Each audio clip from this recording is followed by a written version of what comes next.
আচ্ছা, আজকে আমরা কেমিস্ট্রি ক্র্যাশ কোর্সের ইলেকট্রোকেমিস্ট্রি চ্যাপ্টারটা, ইলেকট্রোকেমিস্ট্রি তড়িৎ রসায়ন, এই চ্যাপ্টারটা আমরা একটা রিভিশন ক্লাস করব ওয়ান ডে, একদিনের একটা ওভারঅল চ্যাপ্টারটার উপর রিভিশন ক্লাস করব।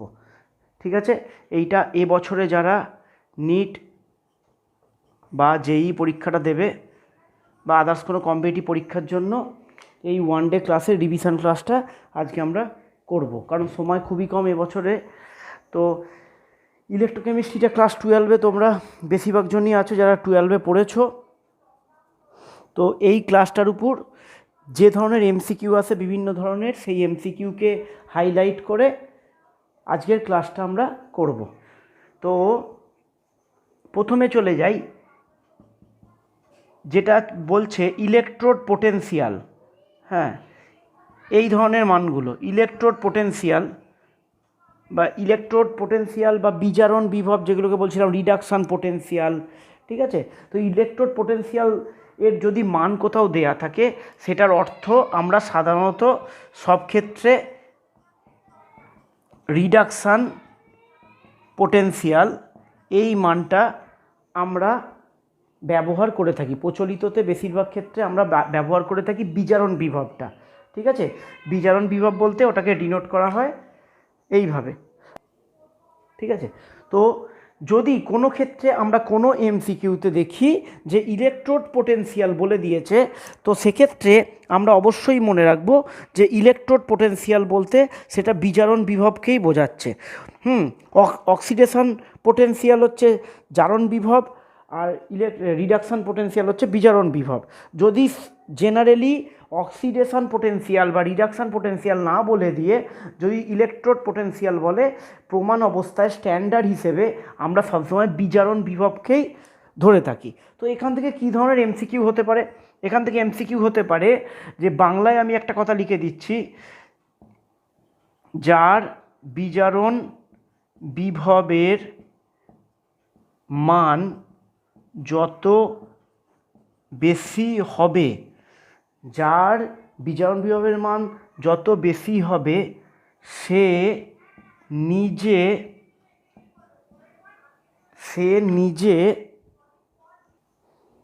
তত তাড়াতাড়ি কি চাইবে? বিজারিত হতে চাইবে। মানে যার বিজারণ বিভবের মান বেশি হবে, সে নিজে তত তাড়াতাড়ি বিজারিত হতে চাইবে, অর্থাৎ সে অন্যকে তাড়াতাড়ি জারিত করবে, অর্থাৎ সেটি ভালো জারক পদার্থ। এইটা মনে রাখতে পারলে এই সংক্রান্ত এমসিকিউ মোটামুটি মোরাললেস সব হয়ে যাবে। যার বিজারণ বিভবের মান বেশি হবে, সে নিজে তত তাড়াতাড়ি বিজারিত হতে চাইবে, অর্থাৎ সে অন্যকে তাড়াতাড়ি জারিত করতে চাইবে, অর্থাৎ সেটি ভালো জারক পদার্থ। এখানে একটা কথা মনে রাখতে হবে, আমি বলেছি যার বিজারণ বিভবের মান বেশি। হ্যাঁ, মানে ধরো এরকম দিয়েছে, একজনকার হচ্ছে -0.4 আর একজনকার হচ্ছে -0.7, এটা কিন্তু বেশি। হ্যাঁ, মানে দুটোই তো নেগেটিভের মধ্যে আমরা দেখব চিহ্নটা সমেত দেখব কোন মানটা বড়। দেখো এই মানটা বড়, এই মানটা কিন্তু ছোট। ঠিক আছে, আমি চিহ্নটাকে ইগনোর করব না, আমরা বিচার করার সময় চিহ্নটা সমেত বিচার করব। তো এইটার সাহায্যে আমরা বলে দিতে পারবো যে কার জারণ ক্ষমতা বেশি, কার বিজারণ ক্ষমতা বেশি, এইগুলো বলা যাবে। ঠিক আছে, আমরা একটা এমসিকিউ নিয়ে আসছি। আচ্ছা, এই যে এমসিকিউটা, একটা বোর্ডে এমসিকিউ লিখেছি, অনেক ভাষায় লেখা ছিল, এটা প্রিভিয়াস ইয়ারের একটা কোশ্চেন। তো কোশ্চেনটাই বলছে E0 Fe3+ Fe2+ এই যুগ্মের, এই কাপেলের E0 ভ্যালু বলছে 0.77 ভোল্ট, আর একটা বলছে E0 অফ I2/2I- বলছে 0.536 ভোল্ট, দুটোই পজিটিভে আছে। বলছে এর মধ্যে কোন অপশানটা রাইট হবে। তো আমি দেখি যে এর বিজারণ, এটা প্লাস দিয়ে দিলাম, দুজনকারই বিজারণ বিভবের মান দেওয়া আছে, কোন মানটা বেশি দেওয়া আছে এই মানটা বেশি, ওইটার থেকে এই মানটা বেশি। তার মানে যেহেতু এই মানটা বেশি, তাই এক্ষেত্রে Fe3+ will B reduced two Fe2+। আমি একটু আগে কী বললাম, যার বিজারণ বিভবের মান বেশি, এগুলো সব হচ্ছে বিজারণ বিভব। তোমরা নিশ্চয়ই জানো এগুলোকে বিজারণ বিভব বলা হয়। বেশি পজিটিভ থেকে কমের দিকে যাচ্ছে, বিজারিত হচ্ছে, এটা বিজারণ বিভব। তো এক্ষেত্রে যেহেতু Fe3+ টু Fe2+ এর বিজারণ বিভবের মানটা বেশি, তাই এই দুটোর মধ্যে যেহেতু এই মানটা বেশি, তাই Fe3+ will be reduce to Fe2+। তাহলে Fe3+টা যদি Fe2+-এ রিডিউসড হয়, তার মানে এইটার ক্ষেত্রে এখানে অক্সিডেশনটা ঘটবে, এখানে রিডাকশানটা ঘটবে। তার মানে এখানে অক্সিডেশনটা উল্টোটা হবে, তার মানে I- will be oxidized to I2। তাহলে এই অপশানটা রাইট। দেখো ক্লিয়ার হলো। যার বিজারণ বিভবের মান বেশি, সব এরকম এমসিকিউ কিন্তু হামেশাই পাওয়া যাবে, যে দুটো যুগ্ম দিয়ে দেবে বা চারটে যুগ্ম দিয়ে দিতে পারে, দিয়ে বলবে কোনটা জারিত হবে কোনটা বিজারিত হবে। তাহলে যে যুগ্মের বিজারণ বিভবের মানটা ইনক্লুডিং সাইন মানটা যার বেশি হবে, সেটা নিজে বিজারিত হতে চাইবে।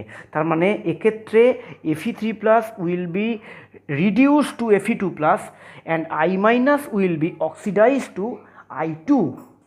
ঠিক আছে, তার মানে এখানে তোমরা জানো যে যার বিজারণ ঘটবে সেটা হবে জারক পদার্থ। যার বিজারণ ঘটবে, যে নিজে বিজারিত হবে, সে অন্যকে জারিত করে। তার মানে এইখানে এইটা হয়ে যাচ্ছে আমাদের, এ নিজে বিজারিত হচ্ছে, তার মানে এ অন্যকে জারিত করবে। বোঝা গেছে? তার মানে নিজে যে বিজারিত হচ্ছে, সে অন্যকে অক্সিডাইজ করবে, অক্সিডাইজিং এজেন্ট হিসেবে কাজ করবে। তো এই ধরনের এমসিকিউ আমরা ফেস করতে পারি। এছাড়াও এরকমও এমসিকিউ পেতে পারো, ধরো চারটে দিয়েছে, A B C, তিনটে দিয়েছে, তিনটে যুগ্মের মান দেয়া আছে। হ্যাঁ, এখানে তিনটে যুগ্মের মান দেয়া আছে বা চারটে দেয়া আছে, দিয়ে বলল কোনটা সবথেকে ভালো জারক দ্রব্য বা কোনটা সবথেকে ভালো বিজারক দ্রব্য। জারক দ্রব্য মানে অক্সিডাইজিং এজেন্ট, আর বিজারক দ্রব্য মানে হচ্ছে রিডিউসিং এজেন্ট। চারটে মান দেয়া আছে, ঠিক আছে। আমি চারটে মান আমার মনের মতো করে চারটে মান আমি দিচ্ছি। 0.40 ভোল্ট, -0.76 ভোল্ট, +0.34 ভোল্ট, আর একটা দিয়ে দিলাম 0.20 ভোল্ট। চারটে মান আমরা দিলাম। এবার আমি বলছি যে এই চারটের মধ্যে সবথেকে ভালো অক্সিডাইজিং এজেন্ট জেডও দিতে পারো এখানে, অক্সিডাইজিং এজেন্ট সবথেকে ভালো কোনটা হবে। আর অক্সিডাইজিং এজেন্টটা বিচার করতে পারলেই আমরা রিডিউসিং এজেন্টটাও বিচার করতে পারবো। ঠিক আছে, তো অক্সিডাইজিং এজেন্ট বিচারটা কীভাবে করব, আমরা দেখব যে কার, এগুলো সব বিজারণ বিভবের মান দেওয়া আছে। হ্যাঁ, চারজনকার বিজারণ বিভবের মান দেওয়া আছে। তো আমি তোমাদের কি বললাম একটু আগে, যার বিজারণ বিভবের মান বেশি, সে নিজে বিজারিত হতে চাইবে। যার বিজারণ বিভবের মান বেশি, সে নিজে বিজারিত হতে চাইবে। তার মানে এক্ষেত্রে এর বিজারণ বিভবের মান আমরা দেখতে পাচ্ছি সাইন সমেত সব থেকে বেশি। তাহলে এখানে এ কি হবে, বাংলায় লিখছি নিজে বিজারিত হতে চাইবে, বিজারিত হতে চাইবে সব থেকে তাড়াতাড়ি। এই চারটের মধ্যে যার বিজারণ বিভবের মান সব থেকে বেশি, সে নিজে সব থেকে তাড়াতাড়ি নিজে বিজারিত হবে। মানে এ অন্যকে কি করবে, তাড়াতাড়ি কি করবে, জারিত করবে। তার মানে এ হচ্ছে সব থেকে ভালো জারক দ্রব্য। এ হচ্ছে সব থেকে ভালো জারক দ্রব্য। জারক দ্রব্যর সংজ্ঞা কি, যারা অন্যকে জারিত করে, যার অন্যকে জারিত করার ক্ষমতা বেশি, সে হচ্ছে জারক দ্রব্য। তার মানে একটা জারক দ্রব্য সেই হবে যে নিজে বিজারিত হবে, অন্যকে জারিত করবে। তার মানে এখান থেকে আমরা কনক্লুশন করে একটা নোট ডাউন করে রাখতে পারি যে ভালো জারক দ্রব্য কে হবে। তোমাদের মতো করে, তোমরা নিজেদের মতো করে ফর্মুলা বানাতে পারো। ভালো জারক দ্রব্য ইকুয়াল টু হবে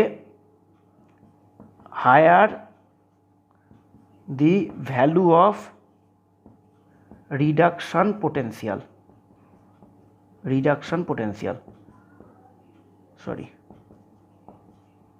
higher the value of reduction potential কী হবে, সে বেটার অক্সিডাইজিং এজেন্ট হবে, মানে ভালো জারক দ্রব্য সেই হবে যার বিজারণ বিভবটা যার বেশি হবে। এর বিজারণ বিভবটা বেশি, তাই এ নিজে বিজারিত হবে, অন্যকে তাড়াতাড়ি জারিত করবে, মানে এর অক্সিডাইজিং এজেন্ট হিসেবে এ সব থেকে বেটার পারফর্ম করবে। ঠিক আছে, তো আমি এখানে ভালো জারক দ্রব্য মানে কি বলে দিলাম, যার বিজারণ বিভবটা বেশি, তেমনি ভালো বিজারক দ্রব্য যার বিজারণ বিভবটা কম। ঠিক আছে, তো এই টাইপের বিভিন্ন রকম এমসিকিউ আমি তোমাদের বলে দিলাম। এছাড়াও তোমরা ক্লাস 12-এ সদ্য পড়েছো যে E0 মান বার করা, E0 সেল, এই মানটা বার করা তোমরা পড়েছো এইরকম একটা ফর্মুলার সাহায্যে, ER মাইনাস EL। তো এই ফর্মুলাতেও আমাদের কিন্তু এমসিকিউ দিতে পারে, কিরম দিতে পারে আমরা যাই একটা আলোচনা করি একটা ক্রিটিক্যাল এমসিকিউ নিয়ে। ধরো এই ক্ষেত্রে একটা এমসিকিউ এই ধরনের প্রিভিয়াস ইয়ারে এসছে যে জিঙ্কের E0 ভ্যালু দিয়ে দিয়েছে বিজারণ বিভব, আর কপারের বিজারণ বিভব দিয়ে দিয়েছে। তোমায় আমি বললাম যে এক্ষেত্রে সেলের গঠনটা কী হবে, তো সেলের গঠন কি হবে, যার বিজারণ বিভবের মান বেশি হয় সে বিজারিত হয়। আর একটা সেলকে লেখার নিয়ম হচ্ছে, কিভাবে লেখা হয় সেলকে, এখানে সেলের গঠনটা দুটো হতে পারে, একটা সেলকে আমরা এইভাবে লিখি, হ্যাঁ যারা ভুলে গেছো একটু পড়ে নিও, সেলকে এইভাবে লেখা হয়।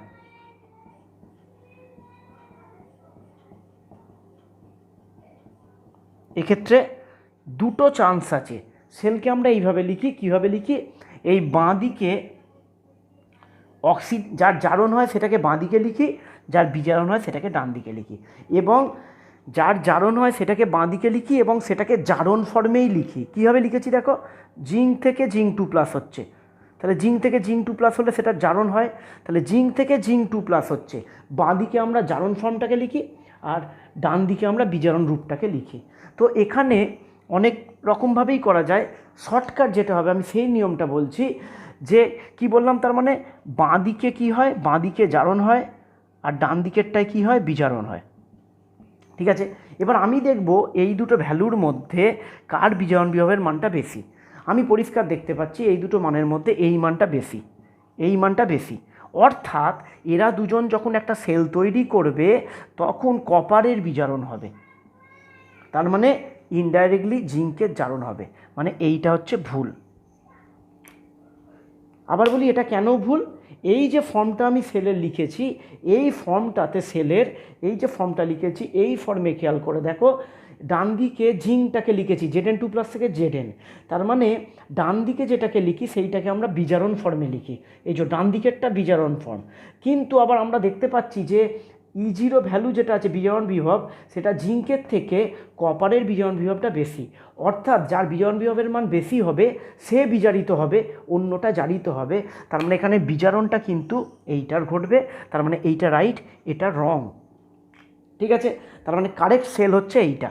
এবার এখানে আমরা E0 ভ্যালু ইজি বার করতে পারি, E0 সেল, আমি E0 সেল বার করার নিয়মটা বলে দিই, ER মাইনাস EL,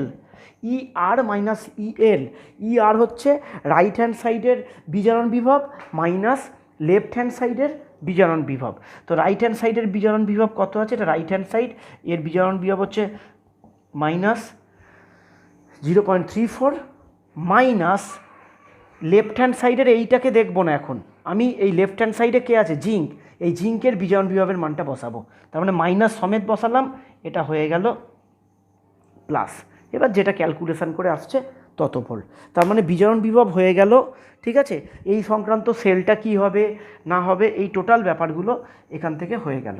এরপরে এখান থেকে আমি দু একটা ফর্মুলা বলে দিচ্ছি যেটা তোমরা অতি অবশ্যই বই থেকে একটু দেখে নেবে, যেটা হচ্ছে একটা হচ্ছে নার্সের ইকুয়েশান, নার্স সমীকরণ, আর একটা হচ্ছে এই ফর্মুলা থেকেও বেশ কিছু অঙ্ক কিন্তু হতে পারে। ঠিক আছে, এইখান থেকেও কিছু অঙ্ক কিন্তু হতে পারে। এটা হচ্ছে ডেল্টা G0 মানে গিবসের মুক্ত শক্তি, এনটা হচ্ছে যতগুলো ইলেকট্রনের ট্রান্সফার হচ্ছে, মানে ধরো Zn থেকে Zn2+ হচ্ছে, তার মানে এখানে কতগুলো ইলেকট্রনের ট্রান্সফার হচ্ছে 2, তাহলে এনের মানটা হচ্ছে সেইটা। আর ফ্যারাডে জানো 96500, এটা হচ্ছে E0 সেল।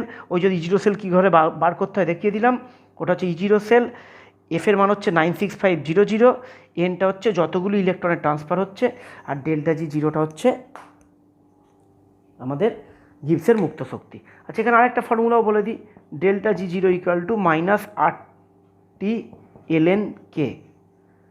এটা হচ্ছে কে ইকুইলিব্রিয়াম। যদি একটু বড় সড়ো এমসিকিউ জয়েন্টে আসে তাহলে এই ধরনের এমসিকিউ আসতে পারে। তাহলে এখানে কি হচ্ছে, delta G zero equal to -8t ln K equilibrium, আর এটা হচ্ছে -NF E0 সেল।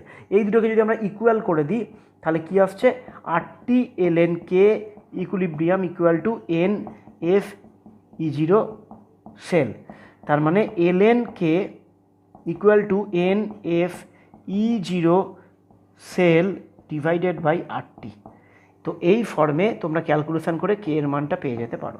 এরকম এমসিকিউ থাকতে পারে।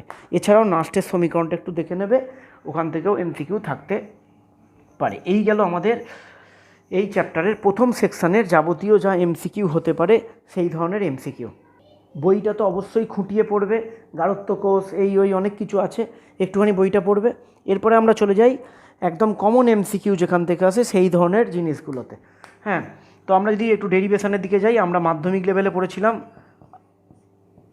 আর equal to rho into L by A. কিছু আমরা ইকুয়েশনের দিকে যাচ্ছি। 8টা রোধ, এটা হচ্ছে রোধাঙ্ক বা আপেক্ষিক রোধ, আর এল বাই এটাকে আমরা এখানে সেল কনস্ট্যান্ট বলবো। ঠিক আছে, এবার কোনাকুনি নিয়ে যাচ্ছি, কোনাকুনি নিয়ে গেলাম। তাহলে এইটা হলো আপেক্ষিক রোধ, এটাকে আমরা লিখি কাপ্পা দিয়ে, এটাকে আমরা জি দিয়েও লিখি, এল দিয়েও লিখি, তোমরা যা ইচ্ছা দিয়ে লিখতে পারো। হ্যাঁ, জি দিয়েই লিখলাম ইন্টু এল বাই এ। ঠিক আছে, তাহলে এইটা যেহেতু আপেক্ষিক রোধ ছিল, এটা হয়ে গেল আপেক্ষিক পরিবাহিতা। এটা হচ্ছে আপেক্ষিক পরিবাহিতা, এটা হচ্ছে পরিবাহিতা, আর এল বাই এটা হচ্ছে সেল কনস্ট্যান্ট। সেল কনস্ট্যান্ট এটা খুব বার করতে দেয় এমসিকিউতে, যে সেল কনস্ট্যান্টের মান বার করো। তো সেল কনস্ট্যান্টের যদি মান বার করতে দেয় তাহলে সেখান থেকে এই সমীকরণ থেকে আমরা সহজেই বার করতে পারবো।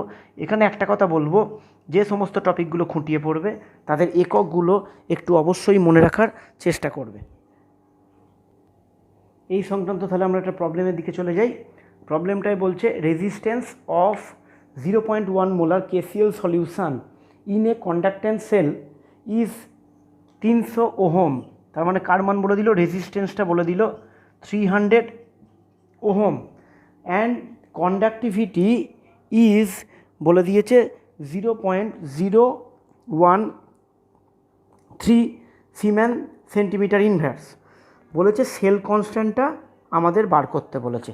তার মানে কন্ডাক্টিভিটি বা আপেক্ষিক পরিবাহিতা যেটাকে বলছিলাম সেটার মানও বলে দিল কাপ্পা সেমি ইনভার্স।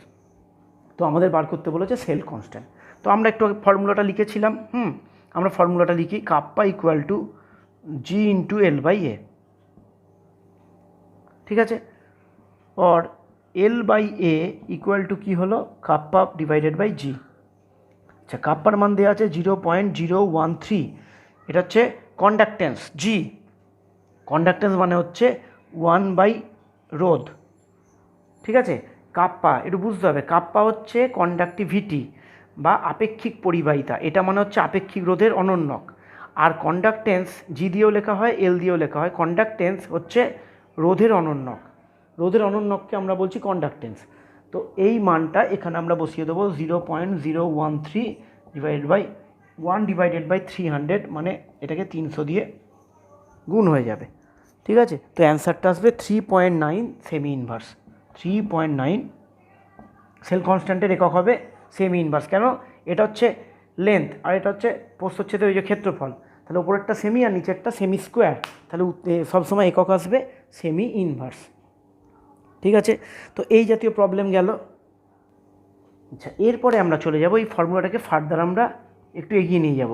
আমরা প্রথম ফর্মুলাটা লিখলাম, এই একটা ফর্মুলা পেলাম এবং এর একটা এমসিকিউও করা আমাদের হয়ে গেছে। এরপর এই ফর্মুলাটা থেকে ফার্দার আমরা কি কি ফর্মুলায় পেতে পারি, যেটা হচ্ছে আমরা এবার মোলার কন্ডাক্টেন্স বার করব lambda M. Lambda M equal to এর ফর্মুলা হবে kappa into 1000 divided by V. এই 1000 ডিভাইডেড বাই এম বা সি দিয়েও লেখা যেতে পারে, এটা হচ্ছে মোলারিটি, মানে মোলার গাঢ়ত্ব যেটা দেওয়া থাকবে। ঠিক আছে। এবার কোনো কোনো অঙ্কে আমরা কি পাবো, কোনো কোনো অঙ্কের কোনো কোনো এমসিকিউ এর টেকনিকে কি হবে, যে এই ভ্যালুগুলো থেকে প্রথমে আমাদের কাপ্পাটাকে ডিটারমাইন করতে হবে। সেই কাপ্পার মানটাকে এখানে গিয়ে বসিয়ে দেবো, আর গাঢ়ত্ব দেওয়া থাকবে 0.01 মোলার বা কিছু একটা দেওয়া থাকবে। সেখান থেকে আমরা ল্যামডা এম এর মান, মানে মোলার পরিবাহিতার মান, সেখান থেকে আমরা নির্ণয় করতে পারবো। ঠিক আছে, এই অঙ্ক তোমরা এইচএসেও করেছো। কি বললাম আবারও বলে দিচ্ছি, একটু আগে যে এমসিকিউটা দেখালাম সেই এমসিকিউতে যদি আমাদের সেল কনস্ট্যান্টের মান দিয়ে দেয়, কন্ডাক্টিভিটি দিয়ে দেয়, বা যদি রোধ দিয়ে দেয়, রোধ দিয়ে দিলে এই ফর্মুলাটা এখানে 1/r করে দেবো। যদি রোধ দিয়ে দেয় তাহলে আমরা সেই মানগুলো বসিয়ে আমরা আপেক্ষিক পরিবাহিতার মানটা সেখান থেকে ক্যালকুলেট করব, এবং সেই আপেক্ষিক পরিবাহিতার মানটা আমরা এই সমীকরণে বসিয়ে দেবো। এটা গাঢ়ত্ব, মানে তোমাদের দেখবে অঙ্কে এরকম দেওয়া থাকবে, গাঢ়ত্বের জায়গায় এই মানটা বসিয়ে দেবে, তাহলে আমরা ল্যামডা এম পেয়ে যাব। ল্যামডা এমটা হচ্ছে মোলার পরিবাহিতা। ঠিক আছে, তো ইজি জিনিস।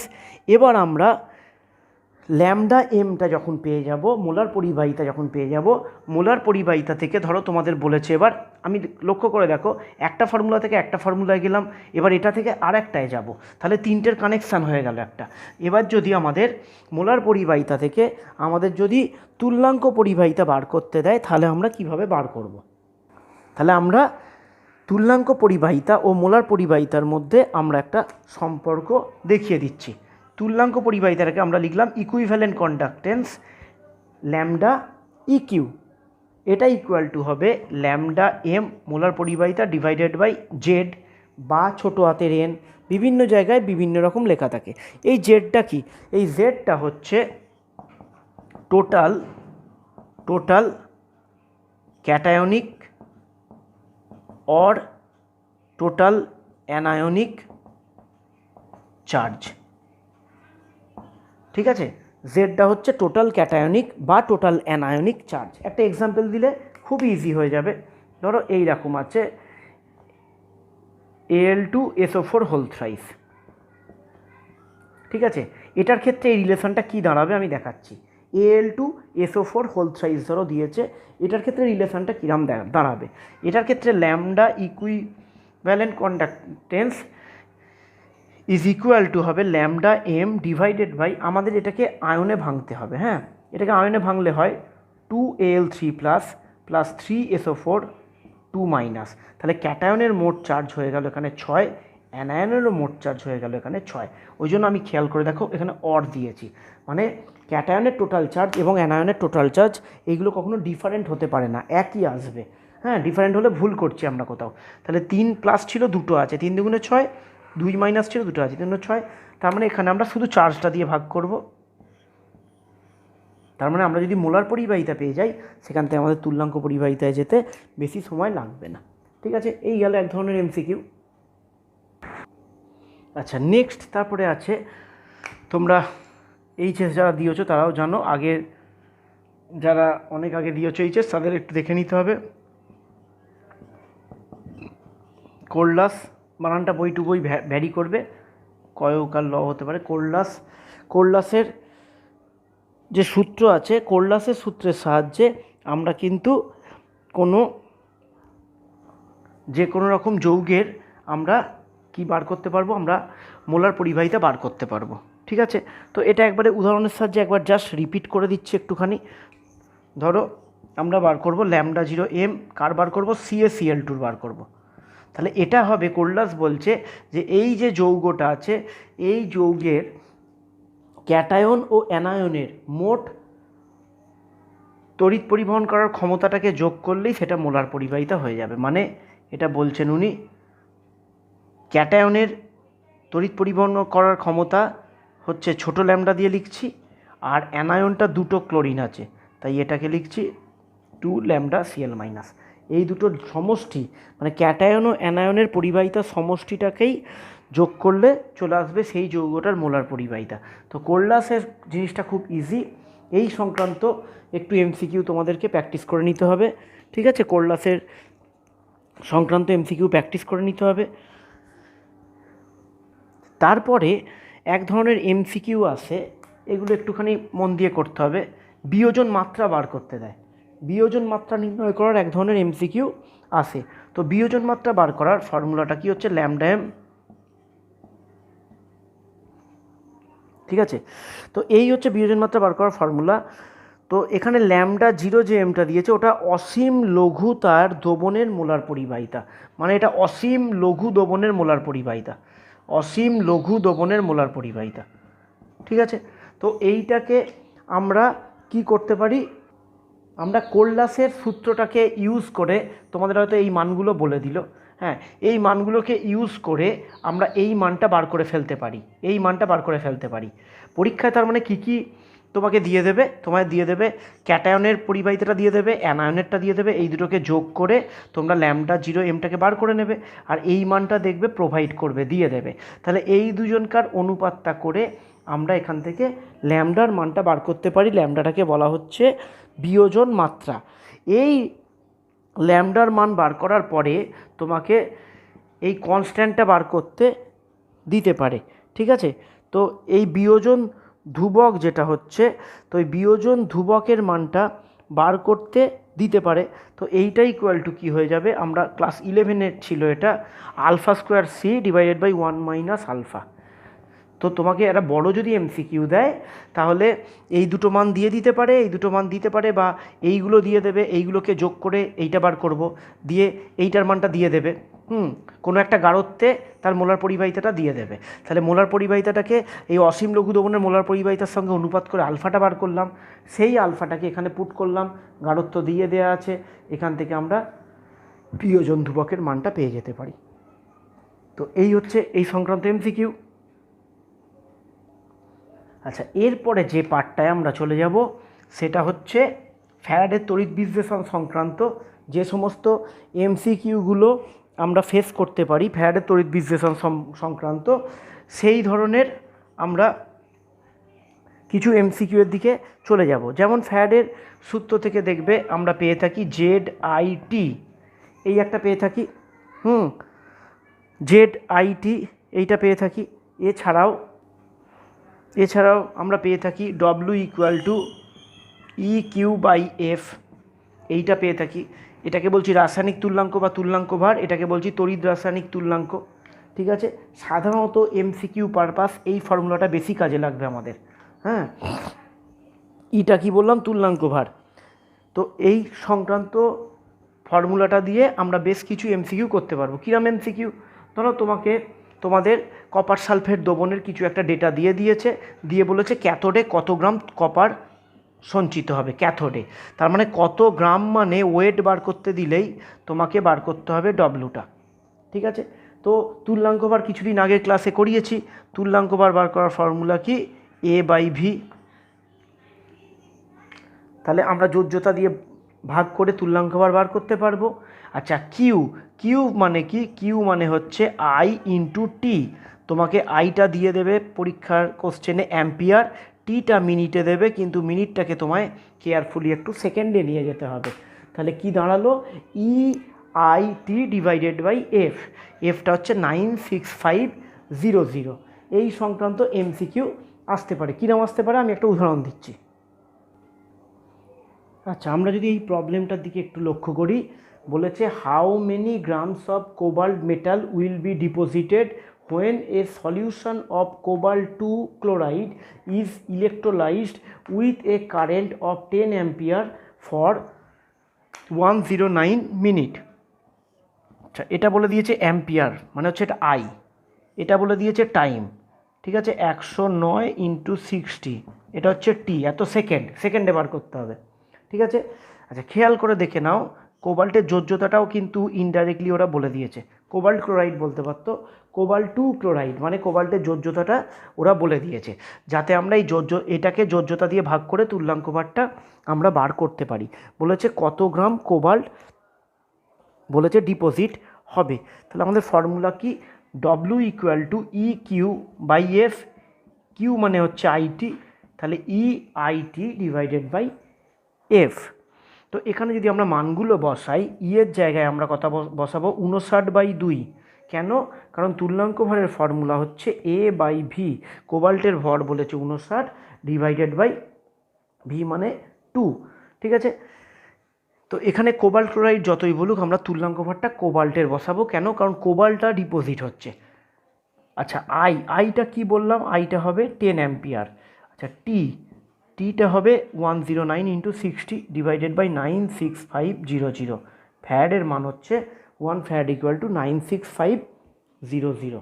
ঠিক আছে, তো এখানে ক্যালকুলেশান যদি আমরা করি তাহলে আমাদের ক্যালকুলেশান করলে যেটা উত্তর বেরোবে সেটাই হবে, এখানে মোটামুটি উত্তরটা 20-র কাছাকাছি আসবে, 19.9 গ্রাম এই জাতীয় আমাদের অ্যান্সার আসবে। তো এখান থেকে এই ধরনের এমসিকিউ আমাদের দিতে পারে, ঠিক আছে, যে কত গ্রাম মেটালটা ডিপোজিট হচ্ছে। এছাড়া নেক্সট আমি কয়েকটা এবার নিউমেরিক্যাল একটু প্রবলেমের মধ্যে ঢুকে একটু আলোচনা করে দেবো, যাতে এই ফ্যারাডে সংক্রান্ত আরও কিছু প্রবলেম একটু তোমাদের ক্লিয়ার হয়। আচ্ছা, একটা এমন প্রবলেমের দিকে যাচ্ছি, এটা দিয়ে হয়তো অনেক জায়গাটাই ক্লিয়ার হয়ে যাবে। হ্যাঁ, তো প্রবলেমটা হচ্ছে, বলছে 4.5 gram of aluminium is deposited at cathode. 4.5 gram aluminium ক্যাথোডে ডিপোজিট হচ্ছে। এখানে অ্যালুমিনিয়ামের অ্যাটমিক মাসটা দেওয়া আছে 27। বলছে ফ্রম Al3+, মানে Al3+ থেকে 4.5 গ্রাম অ্যালুমিনিয়াম ক্যাথোডে ডিপোজিট হচ্ছে Al3+ সলিউশন থেকে, by a certain quantity of charge. একটা সার্টেন নির্দিষ্ট পরিমাণ কি পাঠাচ্ছে, ওই তড়িৎ প্রবাহ, এই তড়িৎ পাঠিয়ে এই 4.5 গ্রাম ডিপোজিট হচ্ছে। বলছে calculate the volume of H2 produced. বলছে মানে calculate the volume of H2 produced at STP from H+ ion in solution by the same quantity of charge. মানে ওই সিমিলার একই কোয়ান্টিটি অফ চার্জ পাঠিয়ে, মানে যেটা এখানে পাঠানো হয়েছিল সেই সেম পরিমাণ চার্জ পাঠিয়ে বলছে ক্যাথোডে যে হাইড্রোজেন সঞ্চিত হবে তার আয়তনটা বার করতে বলছে আমায়। এখানে যদিও গ্রামে দেওয়া আছে, এখানে আমাদের আয়তনটা বার করতে বলছে। ঠিক আছে, তো এই যে প্রথম যে কেসটা দিয়েছে ওইটার আমি ইয়েটা লিখছি কীভাবে হচ্ছে। কি বলেছে, Al3+ থেকে কি তৈরি হচ্ছে বলেছে, Al। তাহলে Al3+ থেকে 3টে ইলেকট্রন গ্রহণ করলে তবে তৈরি হবে Al। এখানে তোমাদের একটা ছোট্ট কথা বলে রাখি, যে যতগুলো ইলেকট্রন ট্রান্সফার হবে তত ফ্যারাডে এখানে তড়িতের প্রয়োজন হবে। তাহলে 3 ইলেকট্রন হলে তড়িতের প্রয়োজন হবে 3 ফ্যারাডে। আর একটা অ্যালুমিনিয়ামের ভর কত বলে দিয়েছে, 27। তার মানে আমরা এখানে যদি একটু ঐকিক নিয়ম করি, তো 27 গ্রাম হ্যাঁ অ্যালুমিনিয়ামকে ক্যাথোডে ডিপোজিট করতে প্রয়োজনীয় তড়িতের পরিমাণ হচ্ছে 3 ফ্যারাডে। তাহলে 4.5 গ্রাম অ্যালুমিনিয়াম 4.5 গ্রাম অ্যালুমিনিয়ামকে ডিপোজিট করতে কত ফ্যারাডে লাগবে, 3 × 4.5 ডিভাইডেড বাই 27 ইকুয়াল টু হবে হাফ ফ্যারাডে। ঠিক আছে, ক্লিয়ার, হাফ ফ্যারাডে। এই বলছে এবার তাহলে আমি এই তড়িতের পরিমাণটা চার্জটা বার করে নিলাম। এবার এই হাফ ফ্যারাডে চার্জ পাঠিয়ে যে হাইড্রোজেন উৎপন্ন হবে তার আয়তনটা আমাদের বার করতে হবে। ঠিক আছে, তাহলে তড়িৎটা বার করে নিলাম, আমাদের কত, হাফ ফ্যারাডে তড়িৎ ছিল। আচ্ছা, এবার হাইড্রোজেনের ক্ষেত্রে বিক্রিয়াটা যদি আমরা লিখি, এটা H হবে, তো পরে দুটো H যোগ হবে। তাহলে আমি এখানে হাইড্রোজেন বলেছে H2 লিবারেট করব, তাহলে এটা হবে 2H+, এটা 2E। তার মানে এখানে তড়িৎটা কত লাগবে আমাদের, 2 ফ্যারাডে লাগবে। তাহলে এই ইকুয়েশানটাতে, শুধু এই ইকুয়েশানটা, আগেরগুলো ভুলে গেলাম, 2 ফ্যারাডে তড়িৎ দিয়ে আমাদের যে হাইড্রোজেনটা হবে তার আয়তন কত হবে, 22.4 লিটার। 2 ফ্যারাডে তড়িৎ দিয়ে কত হাইড্রোজেন হবে, যতগুলো ইলেকট্রনের ট্রান্সফার হবে তত ফ্যারাডে তড়িৎ লাগছে। তাহলে 2 ফ্যারাডে দিয়ে কত আয়তন কত হচ্ছে, 22.4 লিটার। তাহলে 2 ফ্যারাডেতে আয়তন হচ্ছে হাইড্রোজেনের 22.4 লিটার। তাহলে হাফ ফ্যারাডেতে আয়তন কত হবে, 22.4 divided by 2 into half equal to 5.6 litre. ঠিক আছে, তো এই অঙ্কটার মাধ্যমে বেশ কিছু কনসেপচুয়াল জিনিস ক্লিয়ার হলো। বই তো পড়তেই হবে। তো এখানে হয়ে গেল কি শিখলাম, তাহলে যতগুলো ইলেকট্রনের ট্রান্সফার হচ্ছে আমাদের কারেন্ট কিন্তু ওই তত ফ্যারাডে আমাদের কিন্তু ইয়েটা লাগছে। ঠিক আছে, আচ্ছা, ক্লাস 12-এর এবার ছায়ার বইয়ের একটা প্রবলেমকে একটু আলোচনা করে দেওয়া হোক। এরপরে তোমরা বাড়িতে তো আরও দেখবেই, বা আমি প্রবলেম দেবো। ঠিক আছে, হোয়াটসঅ্যাপ গ্রুপের মাধ্যমে প্রবলেম, এই টেলিগ্রাম গ্রুপের মাধ্যমে প্রবলেমগুলো দিয়ে দেবো, তোমরা প্র্যাকটিস করবে। তো কোশ্চেন হচ্ছে 1 মোল গলিত Al2O3 কে সম্পূর্ণরূপে তড়িৎ বিশ্লেষণ করে Al ও O2 উৎপন্ন করতে কত ফ্যারাডে তড়িতের প্রয়োজন, কত ফ্যারাডে তড়িতের প্রয়োজন। ঠিক আছে, তো এক্ষেত্রে বই যেভাবে করেছে আমি শর্টকাটে দেখিয়ে দিচ্ছি। Al2O3 2Al3 plus plus 3O2 minus. ঠিক আছে, তো বলেছে Al2O3 কে সম্পূর্ণ তড়িৎ বিশ্লেষণ করে Al আর O2 পেতে কত ফ্যারাডে তড়িতের প্রয়োজন। তাহলে এই 1 মোল Al2O3 কে পুরোটাকে বলছে সম্পূর্ণরূপে তড়িৎ বিশ্লেষণ করা হচ্ছে। তাহলে এইবার খেয়াল করো এইখানটায় কতগুলো ইলেকট্রন ইনভলভ আছে। এখানটায় দেখো পরবর্তীকালে যেই Alটা লিবারেট হবে, যখন ডিপোজিট হবে যখন, তখন এখানে কিন্তু 3টে ইলেকট্রন হয়ে Al হবে। এবার কটা আছে? 2টো। তাহলে 2 করলে এটা কত হয়ে গেল? 6, এটা হয়ে গেল 2। তার মানে মোট ইলেকট্রন এখানে কটা লাগছে? চার্জ কত এখানে মোট? তার মানে ইলেকট্রনের ট্রান্সফারটা দিয়ে আমরা খুব সহজেই শর্টে বলে দিতে পারবো যে এখানে 6 ফ্যারাডে তড়িতের প্রয়োজন আছে, 6 ফ্যারাডে তড়িতের প্রয়োজন আছে। কিন্তু এই কোশ্চেনটাই যদি একটু মডিফাই করে খুব ঘুরিয়ে দেওয়ার চান্স আছে। বলেছে 1 মোল গলিত, এটাকে বলেছে সম্পূর্ণ তড়িৎ বিশ্লেষণ, এইটা বলেছে। কিন্তু যদি প্রশ্নটা একটু ঘুরিয়ে করে দেয়, প্রশ্নটা কীরকম দেয় যে 1 মোল Al পেতে তোমাদের বললো যে এখানে 1 মোল দিল না, বললো গলিত Al2O3 কে সম্পূর্ণরূপে তড়িৎ বিশ্লেষণ করে Al ও O2 প্রস্তুত করতে, মানে 1 মোল Al পেতে বললো 1 মোল অ্যালুমিনিয়াম পেতে। এখানে কিন্তু 2 মোল অ্যালুমিনিয়াম পাচ্ছি। 1 মোল যদি অ্যালুমিনিয়াম পেতাম তাহলে কিন্তু বিক্রিয়াটা এই রকম হয়ে যেত, তখন কিন্তু উত্তরটা 3 ফ্যারাডে হয়ে যেত। এখানে কিন্তু 2 মোল অ্যালুমিনিয়াম পাচ্ছি আমি, 2 মোল অ্যালুমিনিয়াম পেতে 6 ফ্যারাডে লাগছে। কিন্তু যদি 1 মোল পেতে হতো তাহলে কিন্তু 3 ফ্যারাডে হতো, যদি অ্যালুমিনিয়ামটা জানতে চাইতো। কিন্তু এখানে সেটা জানতে চাইনি, এখানে বলেছে 1 মোল Al2O3টা ভাঙতে, বিয়োজিত হতে। তাহলে 1 মোল Al2O3 ভাঙতে এখানে কিন্তু উত্তরটা হবে 6 ফ্যারাডে। ঠিক আছে, তো এরপরে তোমাদের যেগুলো করণীয় থাকবে সেগুলো হচ্ছে যথেষ্ট পরিমাণে, প্রচুর পরিমাণে প্র্যাকটিস করতে হবে নিজেদেরকে। প্র্যাকটিস করার পর আমি টেলিগ্রাম গ্রুপের মাধ্যমে কি করব, আমি কিছু প্রবলেমের সেট, যেরকম প্রবলেম দিচ্ছি সেরকম প্রবলেম দেবো, সেগুলো করতে হবে। তো প্র্যাকটিসটা করতে হবে। এছাড়াও এই চ্যাপ্টারের বই তো খুঁটিয়ে পড়তেই হবে, বিশেষ করে এরপরে যে ব্যাটারির পোর্শনগুলো আছে ওগুলো থেকে তো বোঝানোর মতো কোনো অঙ্ক নেই, তো ওইগুলোকে একটু কিন্তু নিজেদের একটু পড়ে নিতে হবে। জ্বালানি কোষ, এর ভেতর কী বিক্রিয়া হচ্ছে, লেড সঞ্চয়ক কোষ যেগুলো পড়েছো, ওখান থেকেও কিন্তু MCQ পরীক্ষাতে আসতে পারে। তো এইভাবে আমরা ইলেকট্রোকেমিস্ট্রি চ্যাপ্টারটা একদিনে মোটামুটি রিভিশন করা হলো এবং অঙ্কের ধরনগুলো, MCQ এর ধরনগুলো সব দেখানো হলো। যদি এই ধরনের আরও ভিডিও পেতে চাও তাহলে এই চ্যানেলটা কি অবশ্যই সাবস্ক্রাইব করে রাখবে এবং ভিডিওটি পছন্দ হলে লাইক ও কমেন্ট করে জানাবে।